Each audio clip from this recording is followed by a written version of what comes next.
औज़ुबिल्लाहिमिनश्शैतानिर्रजीम बिस्मिल्लाहिर्रहमानिर्रहीम अस्सलाम वालेकुम। उम्मीद करता हूँ कि आप सब खैरियत से होंगे और आप सबको वेलकम एक मरतबा फिर online classes by doctor Mohammad Saqib Qureshi series में। आज हम अपना चैप्टर नंबर 1 कंप्लीट करने जा रहे हैं, जिसमें हमने बेशुमार न्यूमेरिकल्स की प्रैक्टिस की, डेफिनेशंस पढ़ी। अगर आपने वीडियोस नहीं देखी तो पहले चैप्टर 1 की बकाया वीडियोस देख लें, बिकॉज हम कोर्स वाइज टॉपिक वाइज चीजों को लेकर चल रहे हैं।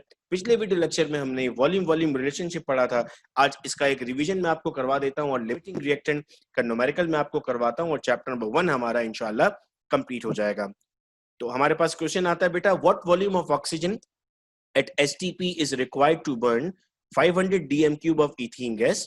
What volume of carbon dioxide will be formed? Equation आपको दी हुई है, कहता है अगर 500 dm क्यूब इथीन है तो कितना ऑक्सीजन चाहिए होगा और कितना कार्बन डाइऑक्साइड हमें मिलेगा। तो इक्वेशन के मुताबिक हमने यहाँ पर क्या लिखा, 1 dm cube of ethene requires 3 dm cube of oxygen. Equation बता रही है 1 को कितना चाहिए, 3 चाहिए, तो 500 को कितना चाहिए होगा भाई, 1 को 3 चाहिए तो 2 को 6 चाहिए था, 3 को 9 चाहिए था, 4 को 12 चाहिए था। बेसिकली हम क्या कर रहे हैं सर, बेसिकली हम इसे मल्टीप्लाई करते जा रहे हैं। तो 500 को कितना चाहिए होगा, 3 को मल्टीप्लाई करते हैं तो कितना बन जाता है 1500। कितना सिंपल है, ये सबसे आसान है वॉल्यूम वॉल्यूम रिलेशनशिप। अब 1 DM cube of ethene produce 2 DM cube of CO2। ये इक्वेशन से पता लगा हमें 1 से कितना मिल रहा है, 2 मिल रहा है, तो 2 से कितना मिलता, 4 मिलता, 5 से कितना मिलता, 10 मिलता। मतलब मैं क्या कर रहा हूं, मल्टीप्लाई कर रहा हूं। तो 500 से कितना मिलेगा, 2 से मल्टीप्लाई कर दें 1000। तो यहाँ हमारा रिवीजन हुआ। और अब आइए हम आखिरी पर बढ़ते हैं, दैट इज लिमिटिंग रिएक्टेंट।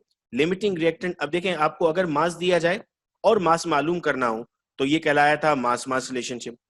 अगर मास दिया जाए, वॉल्यूम मालूम करना हो तो कहलाया मास वॉल्यूम रिलेशनशिप। अगर वॉल्यूम दिया गया, वॉल्यूम मालूम करना था तो कहलाया वॉल्यूम वॉल्यूम रिलेशनशिप। अगर आपको तमाम रिएक्टेंट का मास दिया जाए और प्रोडक्ट का मास पूछा जाए तब कहलाएगा लिमिटिंग रिएक्टेंट का न्यूमेरिकल, और लिमिटिंग रिएक्टेंट का फॉर्मूला इस्तेमाल करेंगे। तो क्वेश्चन है सोडियम थायोसल्फेट, जिसका फॉर्मूला है Na2H2O3 can be prepared by the reaction given below. अब रिएक्शन आपको दिया हुआ है, how many grams of sodium thiosulphate, यानी इसका क्या मालूम करना है, मास मालूम करना है, will be produce when 200 gram of each 3 reagent, यानी Na2SB, Na2CO3B और SO2B, ये सब कितने हो, ये सब 200 हो। यही पहचान है बेटा, वरना आप मास मास रिलेशनशिप और लिमिटिंग रिएक्टेंट के न्यूमेरिकल में फर्क नहीं कर पाओगे। फर्क सिर्फ इतना है कि वहां पर एक का मास दिया जाता था, दूसरे का मास मालूम करना था। यहाँ सबका मास दिया गया और इसका मास मालूम करना है। ठीक है, मैं उम्मीद कर रहा हूं कि ये बात आप लोगों को समझ में आ चुकी है। अब हम कहते हैं क्वेश्चन हमारे पास है, according to the balance equation the exact mole ratio of the reactant is. अब ये आपके पास इक्वेशन दी हुई है ना, बैलेंस Na2S, Na2CO3, SO2।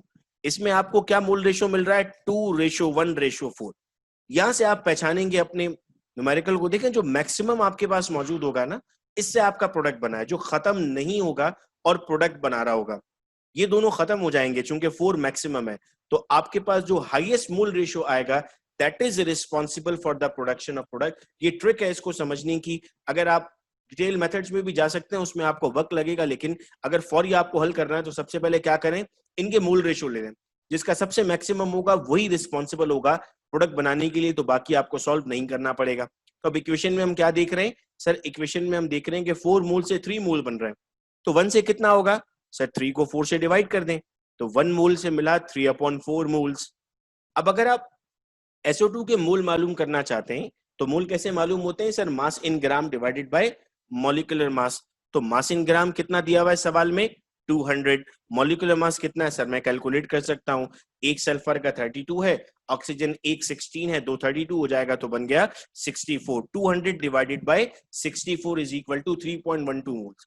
अब 1 मोल अगर 3/4 है तो इतना अब हम जान चुके हैं कि 3.12 कितना होगा सर, इसको इस वैल्यू से मल्टीप्लाई कर दें।